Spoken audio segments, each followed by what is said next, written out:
Hello students, सो ये है आपका part 2 of your world of numbers. देखिए, इस वीडियो के मैंने आपको बताया था 3 पार्ट्स होने वाले हैं, जिसमें मैं आपके टॉपिक्स को कवर करने वाली हूँ। हमने पिछले पार्ट में 1 2 3 4 5 टॉपिक्स कवर कर लिए थे।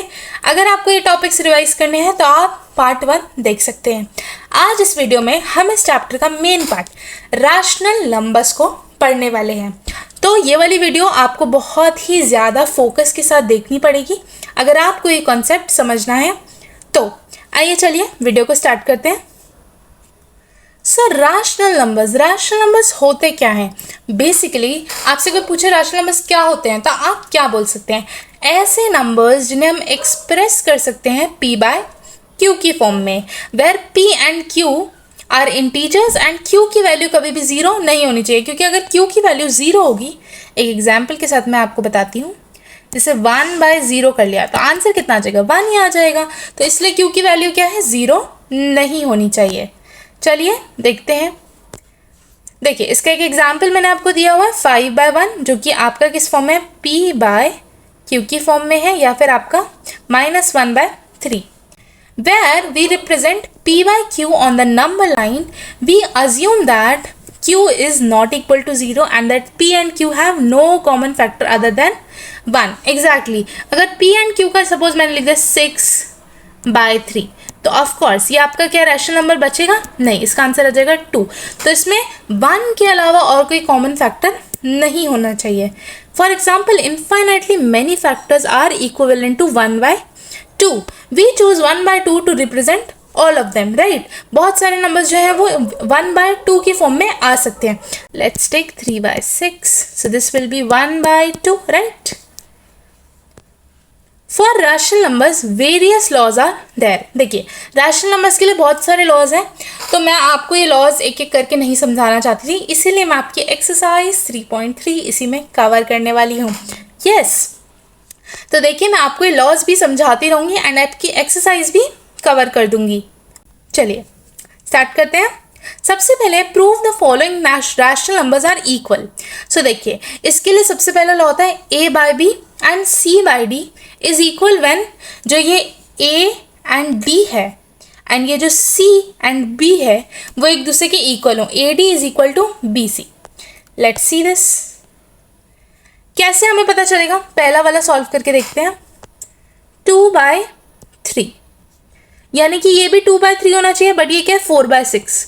तो इसको हम कैंसिल करके देखते हैं। 2 2 इज 4 एंड 2 3 ये कितना आ गया? 2/3 ही आ गया कैंसिल करके लोएस्ट फॉर्म में। सो ये क्या हो गया? यस, ये वाला हमारा जो हो गया वो इक्वल हो गया। इक्वल फॉर्म में हमने इसे करके दिखा दिया। क्या इसी तरीके से आप ये सारे पार्ट सॉल्व कर सकते हैं? यस, तो ये सारे पार्ट्स आप खुद से कमेंट में मुझे सॉल्व करके बताएंगे एंड जिसका भी सारे आंसर सही होंगे उसके कमेंट को मैं पिन करूंगी। ओके, तो नेक्स्ट वाला समझते हैं। नेक्स्ट वाला लॉ क्या कह रहा है कि जो लॉ है इसमें a/b एंड c/b जो होने चाहिए वो प्लस अगर हम करेंगे तो a + c/b आ जाएगा। बेसिकली हम क्या करने वाले हैं, हम ये जो दो नंबर्स हैं इनका एलसीएम लेने वाले हैं। इनका एलसीएम कितना आ जाएगा? इसका एलसीएम आ जाएगा, यहाँ पे हम 10 ले सकते हैं। ये 2 का क्या बन जाएगा? 2 2 इज 4 + 3 कितना हो जाएगा? 7/10, राइट? इसी तरीके से आप ये सारे सॉल्व कर सकते हैं। आइए नेक्स्ट वाला क्वेश्चन देखते हैं। डिफरेंस।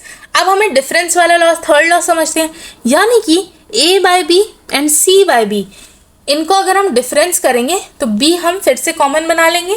सो फिर से इन दोनों का हमें क्या लेना पड़ेगा? एलसीएम लेना पड़ेगा।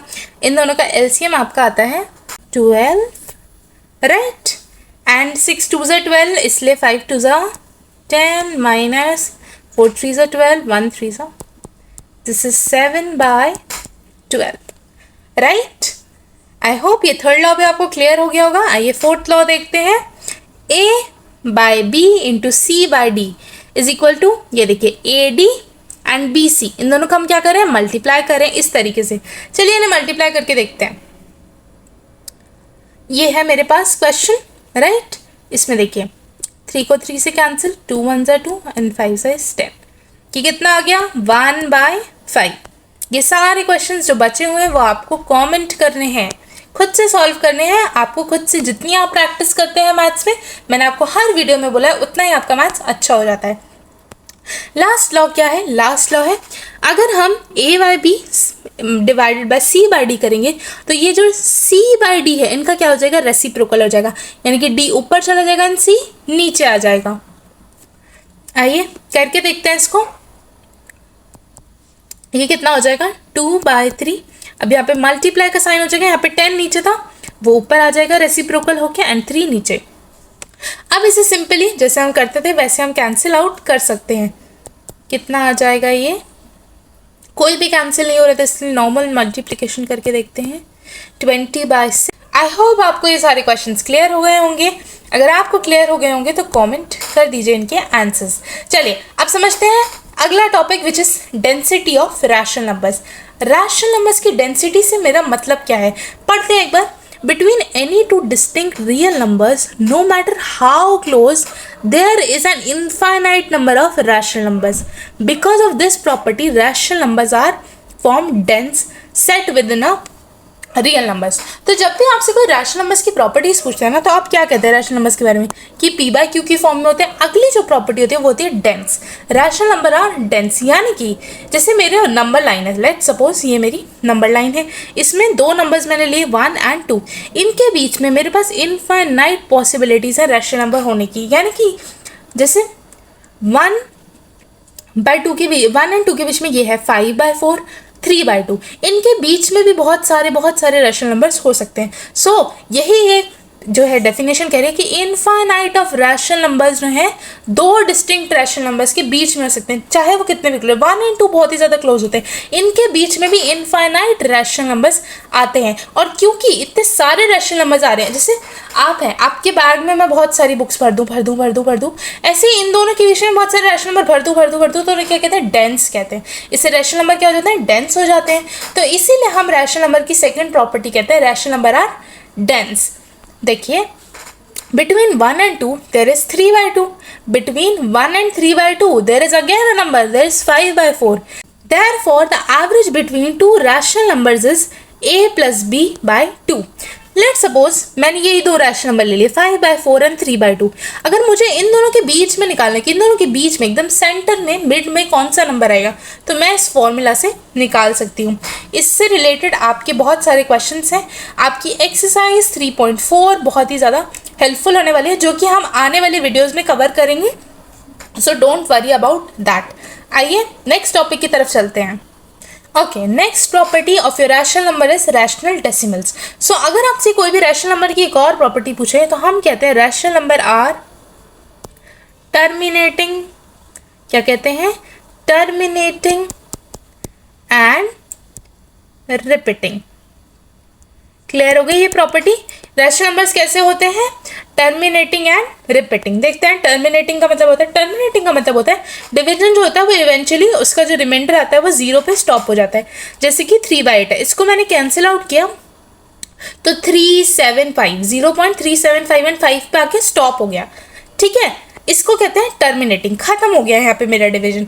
लेकिन रिपीटिंग का क्या मतलब है? रिपीटिंग का मतलब है कि वो रिपीट होते जाते हैं और कभी भी 0 तक नहीं पहुँचते, यानी कि कभी भी ऐसे एंड नहीं हो पाते।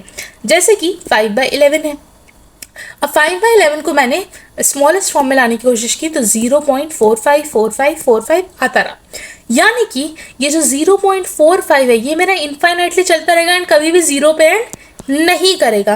तो ये जो मैंने इसके ऊपर छोटा सा डैश लगाया, इसको क्या कहते हैं? इसको कहते हैं बार। क्या कहते हैं? बार, राइट?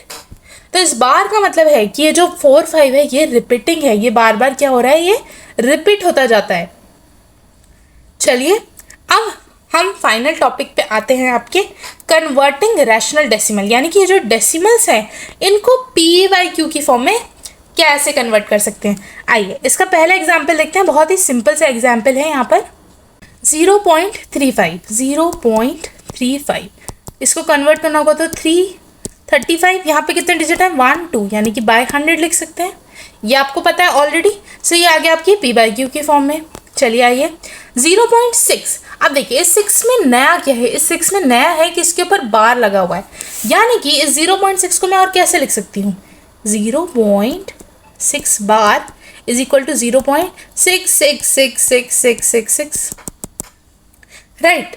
तो यानी कि अगर मैं एक इक्वेशन बनाऊं कि हमारा जो x है वो किसके इक्वल है, 0.66, राइट, 6666 ये जा रहा है, इसके हमारा जो है वो इक्वल है।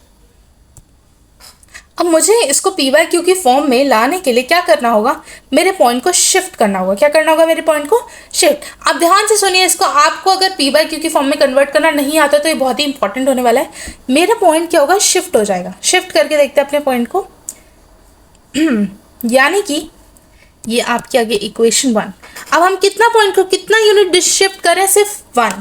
तो यानी कि हम इसकी x की वैल्यू क्या ले लेते हैं, 10, क्योंकि हम सिर्फ 1 यूनिट को शिफ्ट कर रहे हैं। तो 10x ले लेते हैं is equal to 1 unit shift हो गया। 1 यूनिट शिफ्ट होने के बाद ये हो जाएगा 6.6 और यहाँ पे क्या आ जाएगा, बार, क्योंकि ये स्टिल क्या है, रिपीटिंग है, राइट। और ये आपकी क्या आ जाएगी, इक्वेशन 2। अब हम अपनी इक्वेशन 1 और 2 को सब्स्टिट्यूट कर देंगे। क्या आ जाएगा, देखिए 10x माइनस x 0.6 बार माइनस 6.6 बार। अब ये देखिए बार से बार माइनस हो जाएगा, राइट। कितने भी 666 इन्फाइनाइटली हैं वो एक दूसरे से माइनस हो जाएंगे, अल्टीमेटली कैंसिल हो जाएंगे। एंड 10x माइनस 6 होता है 9x और यहाँ पर कितना आ जाएगा, 6 बच गया 6। अब ये x की वैल्यू कितनी आ गई, जल्दी से बता दीजिए। ये आ गई आपकी 2/3। ये किस में आ गया, p बाई क्यू की फॉर्म में आ गया, राइट। आइए अगला एग्जाम्पल समझते हैं। अब 4 5 यानी कि 2 डिजिट के ऊपर बार है। देखिए इसको सॉल्व करके देखिए कैसे होगा। x की वैल्यू मैं क्या ले लूँ, 0.45 बार। अब मुझे पॉइंट को कितने डिजिट शिफ्ट करना होगा, 1 2, यानी कि 2 डिजिट शिफ्ट करना होगा।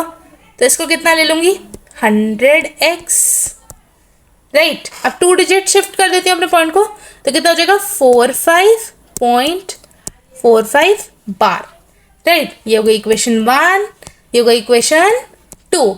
आप सब्स्टिट्यूट करके देखते हैं, सब्स्टिट्यूट, चलिए 1 सब्स्टिट्यूटिंग 1 and 2, यानी कि इन्हें सब्ट्रैक्ट कर देंगे। करके देखिए 100x minus x is equals to 0.45 bar minus 45.45 bar. कितना आ जाएगा ये, 99x इज इक्वल्स टू, ये इससे कैंसिल हो जाएगा 45, x is equal to 45/99। I hope आपको ये वाले मेथड अच्छे से समझ में आ गए होंगे। पी बाई क्यू फॉर्म में कन्वर्ट करना समझ आ गया होगा। बेसिकली आपको क्या करना होता है, बार तक पहुंचना होता है। अपने पॉइंट को सबसे पहले यहाँ इनिशियली बार के आगे लगाना होता है, फिर बार से शिफ्ट करना होता है। समझ गए मेरा पॉइंट आप? चलिए अब आप ये सारे क्वेश्चंस, ये वाला क्वेश्चन हो गया, ये वाला क्वेश्चन हो गया एंड ये वाला क्वेश्चन हो गया, ये सब आप सॉल्व कर सकते हैं। यही थे आपके रैशनल नंबर्स। चलिए एक बार मैं रैशनल नंबर्स को आपको लास्ट में रिवाइज करवा देती हूँ सारे टॉपिक्स दिखाकर। सो रैशनल नंबर्स हमने पढ़े, डेंसिटी पढ़ी, rational decimal and converting rational decimal. Rational numbers के बारे में हमने क्या पढ़ा, ये पी बाई क्यू की फॉर्म में होते हैं, ये कैसे होते हैं, डेंस होते हैं, और ये कैसे होता है, टर्मिनेटिंग एंड रिपीटिंग होता है। आई होप कोई भी आपसे रैशनल नंबर पूछेगा तो आप इजीली बता देंगे। अब इसके अगले पार्ट में हम irrational numbers and cyclic numbers complete करने वाले हैं और ये काफ़ी इंपॉर्टेंट टॉपिक है, तो जल्दी से सब्सक्राइब कर दीजिए पार्ट 3 के लिए। मिलते हैं अपने अगले वीडियो में। Thank you.